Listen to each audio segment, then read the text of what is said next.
आइए चलते हैं अपने नेक्स्ट क्वेश्चन 8.5 की तरफ। How does heating affect the motion of a molecules of a gas. इसमें उसने पूछा है कि हम जब गैस मॉलिक्यूल्स को हीट करते हैं तब क्या होता है। देखें, हम लोगों ने अपने लास्ट चैप्टर जो प्रॉपर्टीज ऑफ मैटर था उसमें भी हमने डिफरेंट मैटर्स की प्रॉपर्टीज पढ़ी, जिसमें हमने सॉलिड, लिक्विड और गैस की पढ़ी।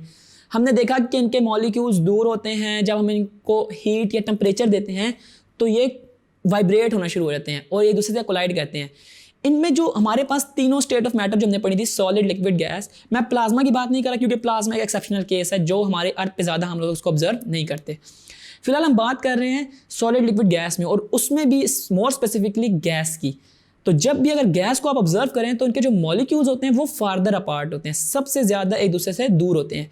और जब हम उस सिस्टम को जिसमें गैस के मॉलिक्यूल्स हैं उनको हीट करना शुरू करते हैं तो उनके मॉलिक्यूल्स काफ़ी रैपिडली मूव करना शुरू कर देते हैं, जिसकी वजह से वो कोलाइड करते हैं with the walls of container और विद ईच अदर, अपने साथ भी और वॉल्स ऑफ द कंटेनर के साथ भी, जिसकी वजह से वो प्रेशर एक्सर्ट करते हैं on the walls of the container.